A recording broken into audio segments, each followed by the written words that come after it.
हमें इस गंभीरता ने ही मारा है डॉक्टर साहब, जो हम गैर गंभीर लोग हैं। हमें कम से कम कहीं तो ऐसा होना चाहिए कि कुछ पीछे हटना भी हम सीखें।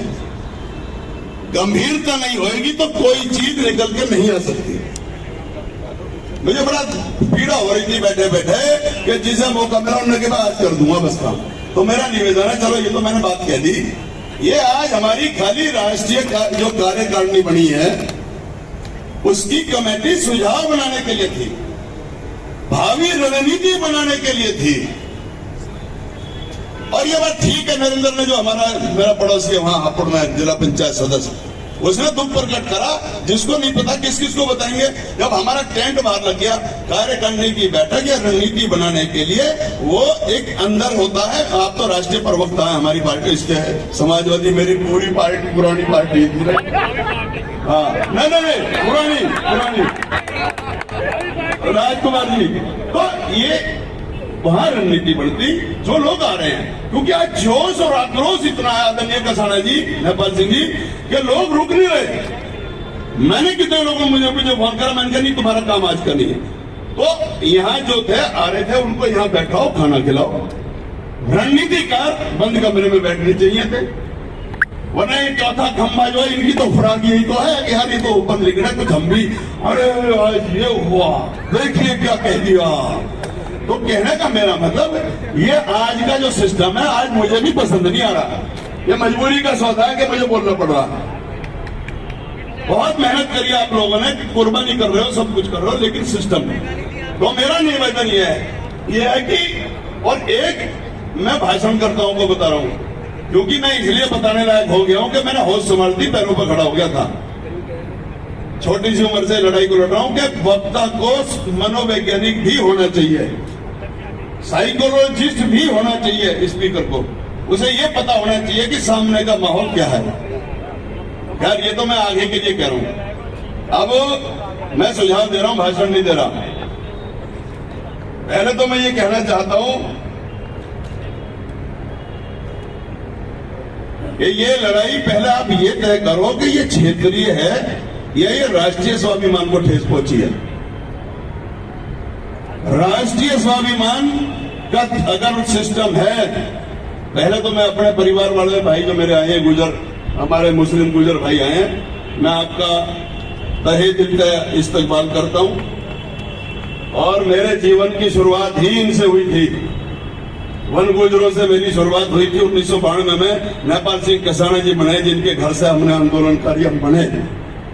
तो आपके वन गुजरों की लड़ाई भैया मैंने लड़ी वहां, पार्लियामेंट में लेकर के पहुंचे थे उनको हम 18-19 साल की उम्र में, जब गांव देहात चलाया करते थे। राजकुमार भाटी जी रिपोर्टिंग करने आए थे राजघाट पे, जब हमारा धरना था 1992 की बात कह रहा हूं।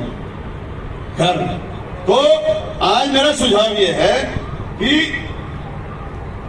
ये आंदोलन अगर बड़े स्तर पर चलाना है तो हर राज्यों से ठीक अच्छे लोग उनको साथ में लो, कमेटी में उनको शामिल रखो और उनको आगे रखो।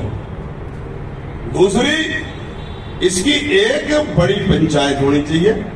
और पंचायत मेरे हिसाब से 31 अक्टूबर, जिसने 562 रियासतों को हमारे पूर्वज सरदार पटेल ने एक झंडे के नीचे लाके राष्ट्र का निर्माण किया हो, 31 अक्टूबर को उनकी जयंती है। पटेल बाबा को याद भी करेंगे और उस अवसर पर पटेल बाबा का पूरे देश का परिवार एक झंडे के नीचे होगा।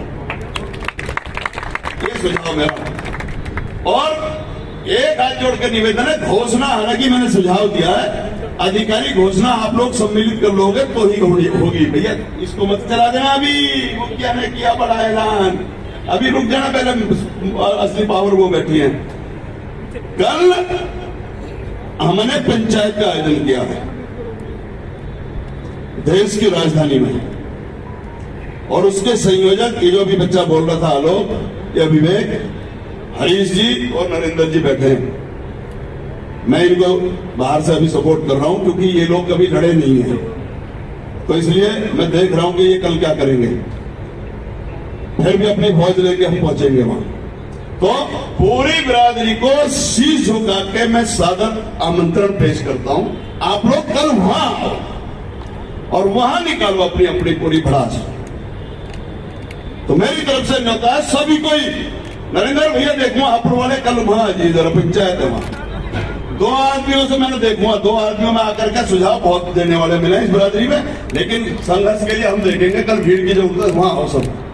और अपने साथ मैंने जब भी दिल्ली पे चढ़ाई करी, मैं कभी सभा करने के लिए नहीं जाता, मेरे पास 2-3 हजार लोगों की सूची है, मैं उनको 4-5 लड़के लगा के फोन कर देता हूं 2 दिन में और आंदोलन तैयार हो जाता।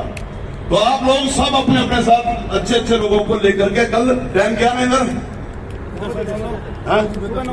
हरी जी, ठीक है, सुबह ही 10 बजे, और सबके भोजन का भी इंतजाम है वहां, सही है, चलो तो वहां आप आइए।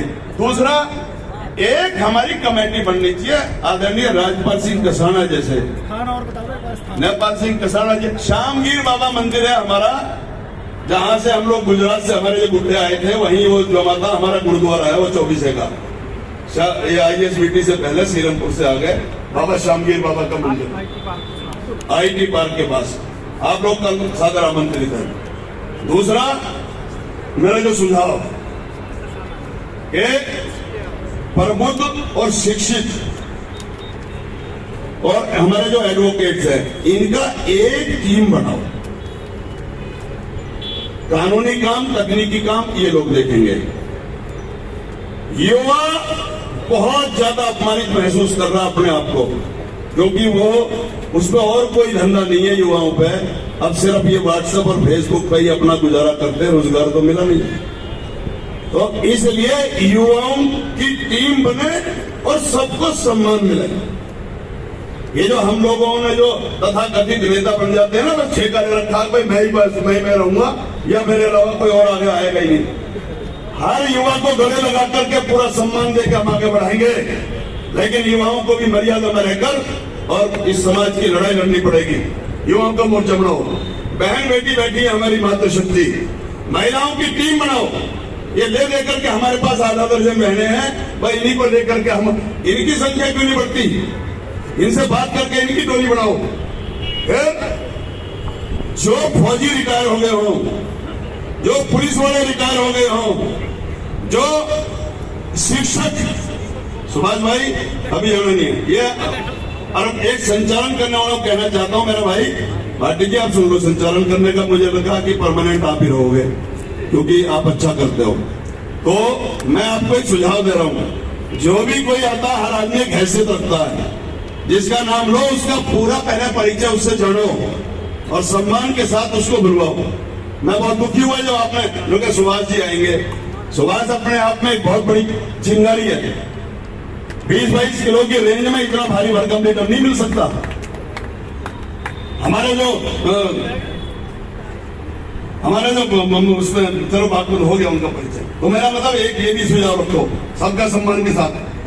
फिर जो रिटायर्ड फौजी, शिक्षक, पुलिस वाले और दूसरे जो हमारे सरकारी कर्मचारी हैं, इनकी टीम बने, इनको आंदोलन में जोड़ो, और राज्यवार अगर रैली आप डिसाइड करो तो हर राज्यवार प्रत्येक जिले में महापंचायत आयोजित हो,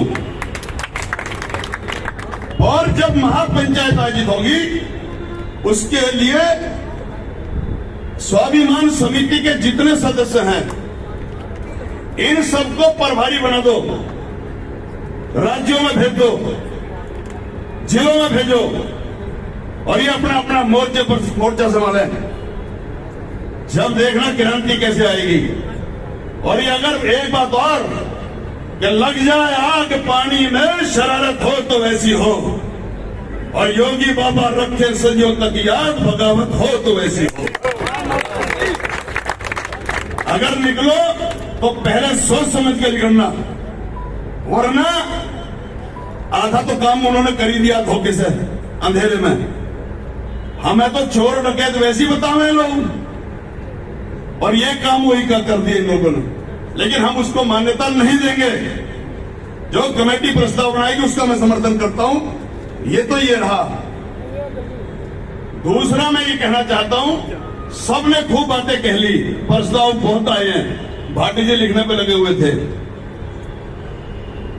मैं भाजपा में हूं और 14 साल से हूं और संवैधानिक पद पे भी हमारे आपका बालक आप सबके आशीर्वाद से अभी 3 महीने पहले तक था। विधानसभा चुनाव सर पे है, जरा ये प्रस्ताव किसी ने नहीं दिया कि हमारा क्या होगा, यानी कि भाजपा वालों का इलाज क्या है आपके पास। मैं भी तो अपनी भूमिका देखूंगा, भाई हम पिटने वाले हैं या हम पकड़ दिए जाएंगे, तो मैं भी तो नीति बनाऊंगा अपनी।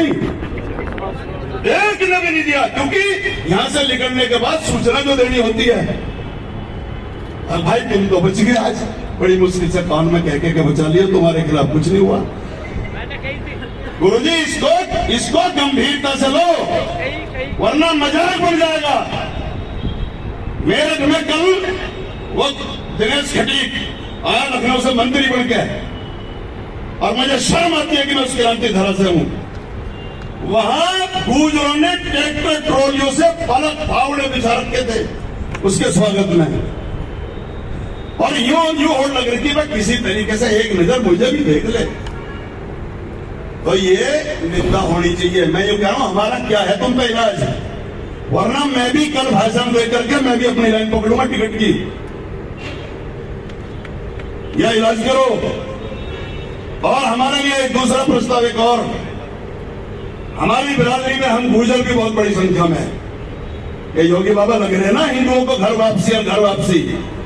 यह घर वापसी पता चल जाएगी जब मैं चाहता हूं कि मेरी बिरादरी मुस्लिम गुर्जरों के हर गांव में जाए और उनसे कहे कि हमें आज आपकी जरूरत है, आप हमारे भाई हो, और उन्हें खड़े लगो। वो भी तड़प रहे हैं, अगर हमारी हिंदुओं में इज्जत नहीं है तो इनकी मुसलमानों में इज्जत नहीं है। इसलिए हमारे जाने से हमारी भी कदर होगी और इनकी भी कदर होगी। मेरा एक ये भी प्रस्ताव है। और हमारी रैली हो, सभा हो, मंच हो, सब पे इनको आगे आगे बैठाओ। आगे खून तो हमारा ही है, हमारे संस्कृत धर्म को भी हम लोग मानते हैं। मुसलमान गुजरों को भी, उनको सिख गुजरों को भी पास जाओ, कुछ मेरे पास भी मैं ले आऊंगा। आज ये दिखा दो कि अगर हमें किसी ने छेड़ने की जरूरत की है तो हमारा वो क्रांतिकारी खून आज अपने आप को जलजला लिए बैठा। हम दोबारा से एक इतिहास बनाने की राह पर हैं, मजाक नहीं बनना चाहिए। और ये बड़ी लड़ाई लड़ोगे तो इसके फंड की व्यवस्था कैसे होगी, ये रणनीति में एक पॉइंट लिखो जो कि अब तक नहीं लिखा हुआ, मैं पढ़ रहा था। पहले अच्छा खासा फंड बनाओ, उसके बाद फिर हम निकलेंगे। आज मेरी बिरादरी जिस मुहाने पर खड़ी है तो वो एक ही बात कह रही है, वो कह रही है कि दस्ते तन्हाई से अब कौन निकाले मुझको, दस्ते तन्हाई से अब कौन निकाले मुझको, और खो गए वो भी जो थे ढूंढने वाले मुझको, और चंद अशकों में सिमट जाऊं ये तो मुमकिन ही नहीं है। अगर समंदर कोई तो आके संभाले मुझको। तो ये समंदर बनना पड़ेगा हमें। और एक बात और, जब समाज की जाजम पर बैठे हो तो पार्टी का नाम किसी के मुंह से आना नहीं चाहिए, चाहे उदाहरण पे हो चाहे किसी तरीके से भी हो। लोग मैं देखता हूं किसी न किसी बहाने से कही जाते हैं, नहीं आने देना, हमें मजबूती देनी है। धन्यवाद, धन्यवाद, धन्यवाद। लो ठीक है।